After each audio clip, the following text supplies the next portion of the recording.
Jet, two other guys have told you stories about how they have had to deal with women out in nature, and they weren't fit to survive the situations they wanted to be in with these men. I'm convinced after my honeymoon that a lot of black women just want to be widows for some reason. They want men to choose them, but they want these men in the same places that Charlie Kirk wanted us, either in the graveyard or in prison. My girlfriend of a year and wife of about a week must have wanted me in the stomach of a predator that I didn't even know existed. I heard those similar stories when you posted them, and I even left my ex-girlfriend because she was too damn bossy about everything. I mean, she never hesitated to give me orders. And when I broke up with her once, she begged me to come back because she said she was tired of being that way and actually missed how she didn't have to be that way with me. So, before I tell you about the next chick after her, can you get Razor Blackenborough to narrate this? Tell him I said hello too. LOL. So, my name is Todd, and I started dating Maya a year before we got married. Maya was also assertive, but after my ex, I didn't think she was bossy. That's the problem in Black America. You get with one, and she's too much, and then you don't know what's too much anymore because you get desensitized. As you like to say, I can't be the only one to see this. Listening to channels like yours, I dropped my ex for that aggressive bossiness, that boss babe attitude. She probably never cheated, but knowing what I know now from the black manosphere, I can't imagine a woman like her not cheating on a husband that doesn't cheat on her. Some women just can't be faithful to faithful men, and I don't trust chicks enough to cheat with them. They can't be side pieces in peace, so even if I was that dirty, it wouldn't work for long. They are scandalous, Jet. So I'm sending you this Cash App and asking you to tell this story so others can learn from it. Please don't forget to use Razor to narrate this. So back to Maya. We dated for a year, and she wasn't bossy like my ex, but she didn't listen either. I had to realize how bad this is after I had already asked her to marry, and she said yes. That was when I realized she didn't listen, and more than that, she didn't necessarily take the outcomes very well either. Now, some women don't listen, but I don't know how many of them then blame the nearest man for their outcomes of them not listening. Maya was showing more and more that she was comfortable holding me accountable for her not listening as we proceeded with the wedding plans, and I began to realize that the wedding was getting more and more expensive as she changed plans one after the other. Now, her dad was about to pay, but I had told him in private that I would split it with him as long as he didn't tell her this, and I suspect he told her because of how she just kept on adding more and more guests, food, and then even choosing a more expensive venue and weekend. Now, when she changed that, I tried to discuss it with her and told her that we could afford a better honeymoon if we saved on the wedding, like we originally planned. She said we didn't have to change much of anything at all, and that she could afford the difference, but she already had said that twice in 10 months, and then come to pay what she had already promised. So my father-in-law was able to negotiate a reduction in price, but he then told me not to tell her, which I didn't. I should have, though, so that I could test her, but I agreed not to, so I didn't. I stayed silent.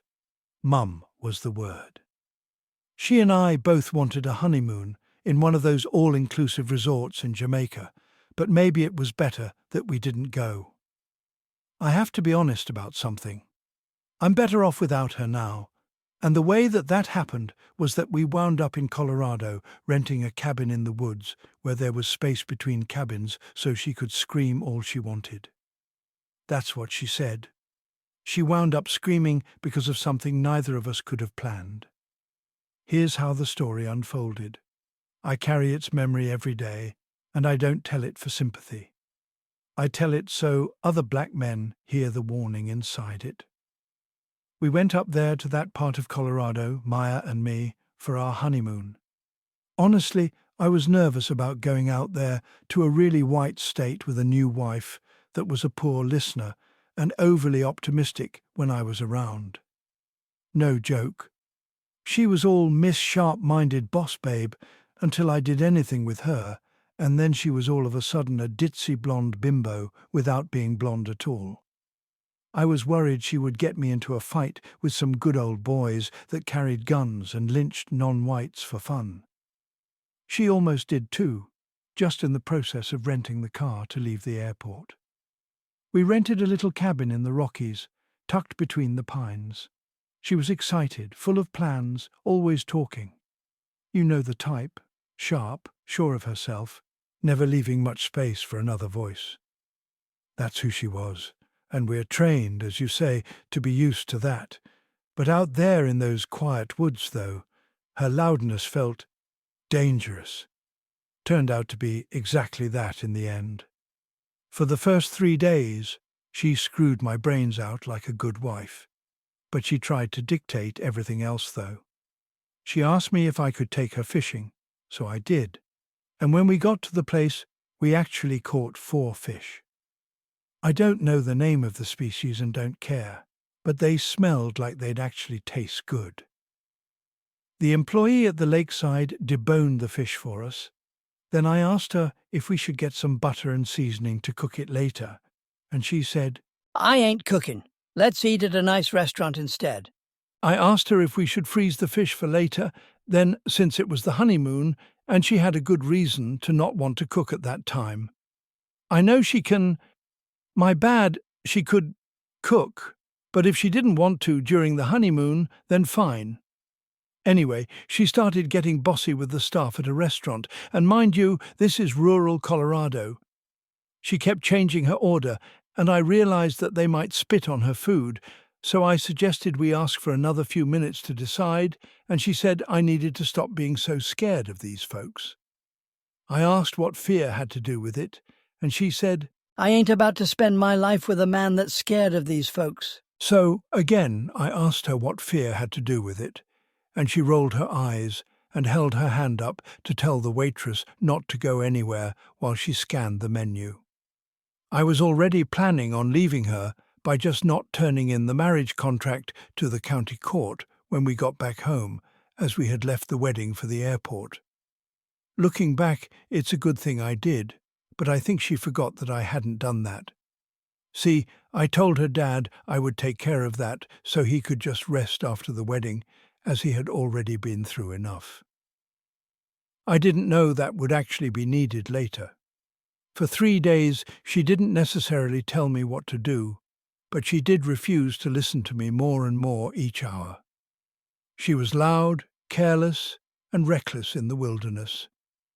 I knew something was off because there was a smell sometimes that came from the woods west of the cabin, and we were in the last cabin going in that direction.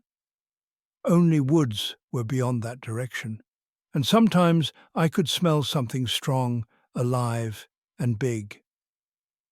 I worked at a zoo when I was in high school, so one thing I knew was that predators smelled different from the prey they ate.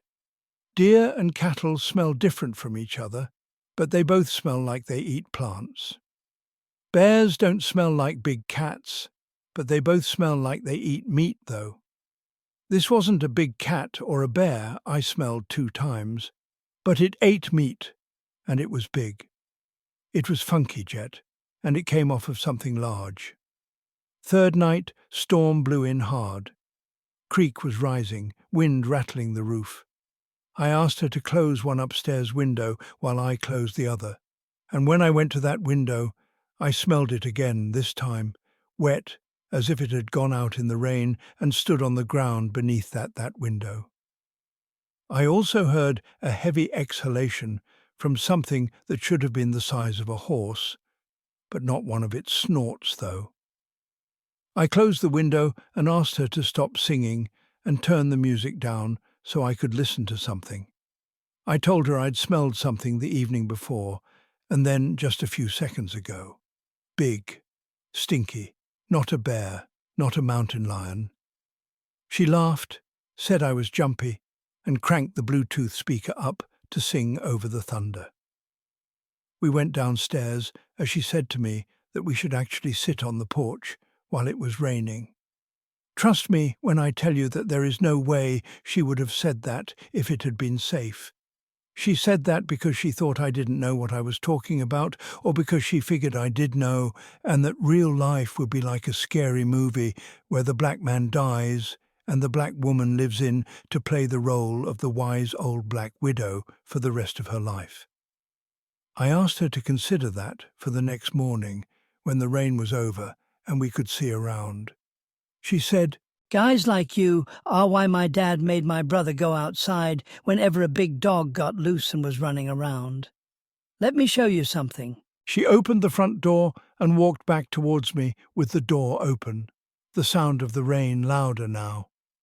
The way she held out her hand to me, I knew she wanted to walk me through that door and out to the front porch. I walked sideways to the fridge as she entered the kitchen where I was to follow me. That's when it went bad. I don't joke about bad things happening to people, and this was traumatic to hear and listen to, but it's literally true to say things got hairy. Even with her speaker turned up, we heard steps heavy enough to shake the porch boards, a growl low enough to crawl through the walls. I began to smell it again, and then it showed itself. A monster, Jet. Tall as the doorway, and she had left the damn door open. I didn't know this until I heard it was in the doorway walking in, looking at her. I saw it from the side, and it didn't see me, thankfully. From the hallway, it could see Maya, and it was looking at her, not noticing me off to the side. It had black and slick fur with some yellow-green eyes. It walked in towards her like it owned the place, and it was out of my view as it went behind the wall, separating my view from that hall. I could hear the sound of rain through the open door and its steps towards her, about a second apart, as if it was expecting a surprise in this new space it didn't know. Maybe it did know this place, though. I couldn't identify this thing, but it could stand and walk like we would, and it was taller than an adult. I can't tell you what it is, but I could go on all day about what it isn't. It's not a bear. It's not a mountain lion. It's not any kind of big cat. It's not a wolf. It's not a primate of any kind, but I think it had shoulders like us. I wasn't about to sneak around behind it to see, though, and I wasn't thinking about that anyway. I had another idea. I was just about to take the risk and whisper to Maya to stay quiet, but she panicked loudly, shouted at me to do something, shouted at it like words could mean a thing to that whatever it was. In that moment, I knew the truth. Not because I hated her, but because I understood. I couldn't save her. She wouldn't listen, and that noise was signing both our deaths. I was already standing next to the pantry, so you can guess what I did. I hid, slipped into the pantry, and silently shut the door. Pressed myself against the jars while my heart begged to break free. I stayed silent and I listened. I listened to her scream, to furniture shattering, to her calling my name about twice and cursing me over and over. I listened to her being dragged out into the storm, her voice disappearing into the night. And I stayed still, Jet, because if I made a sound, I'd have been gone too.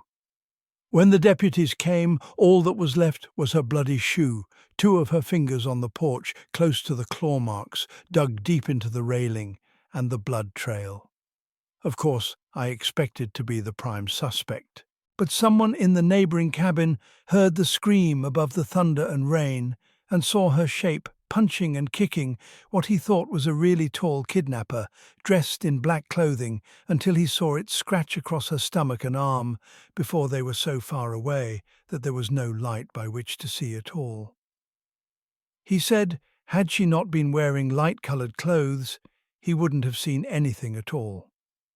He was the only one to hear and see anything over the thunder and rain, and he was positive that I was too short to be who carried her out there. I couldn't believe it when the deputies said that they would send some detectives to take my statement and to take me to the nearest city so I could stay in a motel in case the animal came back for me. It was just as well, though. I couldn't stay there anymore, obviously. The door was still attached, and the lock still worked. But how could I stay there with all of that blood and that smell after what happened?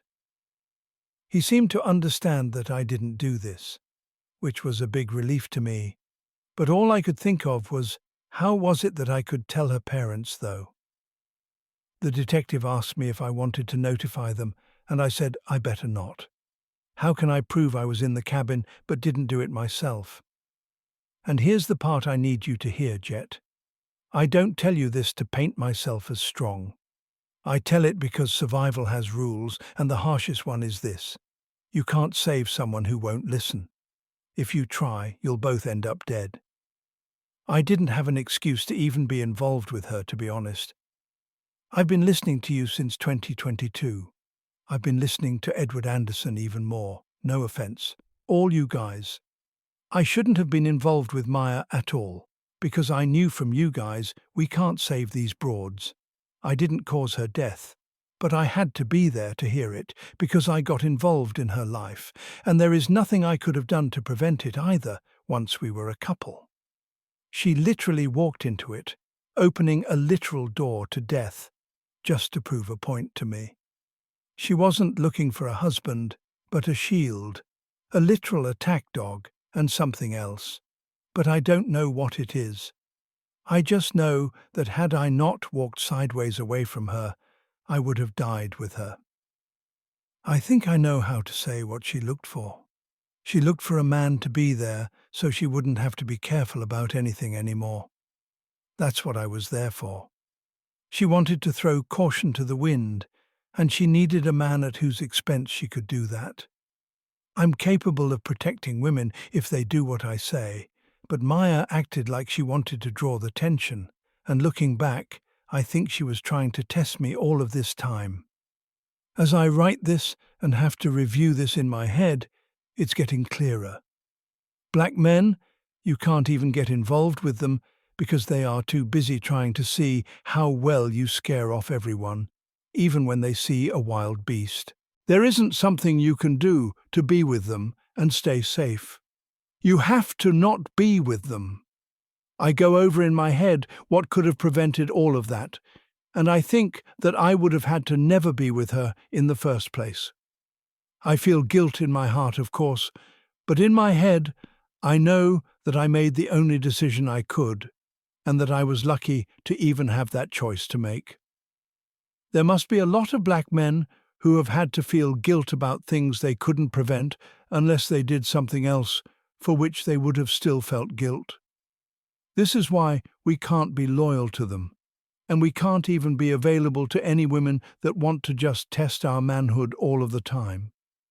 Maya wanted to test boundaries, mine and her dad's alike. My ex before her wanted to test boundaries and even push them all of the time. My ex before her did that. My neighbour that grew up as my play sister wanted to test limits and always acted ditzy, like she ain't know what she was doing. She didn't really outgrow that as we got older, and now she's single, at home with her mum. Her sister is a therapist who sees 2 therapists herself to cope. No man in any of their lives because they have to live out certain stereotypes. Mum is an old divorcee. The sister pretends to be that all-wise super-spiritual black woman who can read everyone. And my play sister plays ditzy and tries to be a tease to any guy that likes her for real.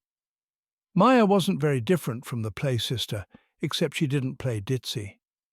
She actually looked for opportunities to actually be ditzy for real, with a guy nearby to pay the tab. As much as I hate the decision I had to make, all others were worse, because that tab came for her, and it wasn't my tab to pay.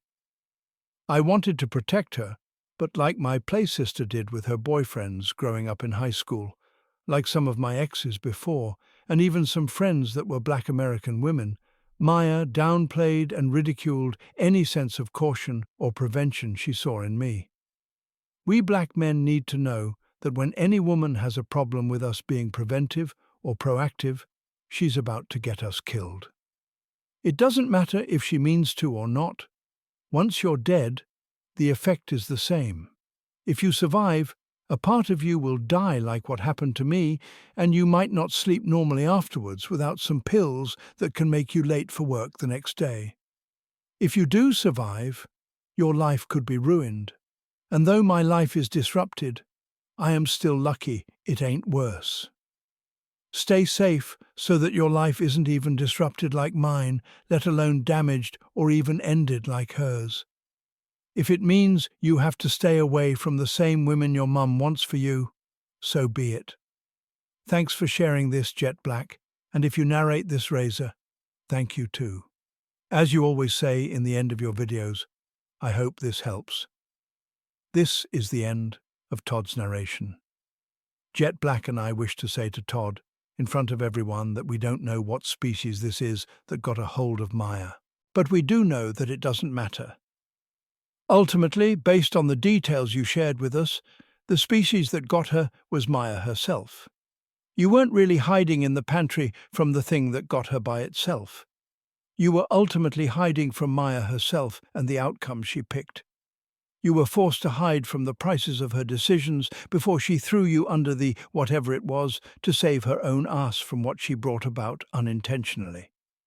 Neither you, nor Jet, nor Country, nor I wanted this outcome for her, but we understand that you were forced to hide from that outcome as it wasn't yours to suffer, sir.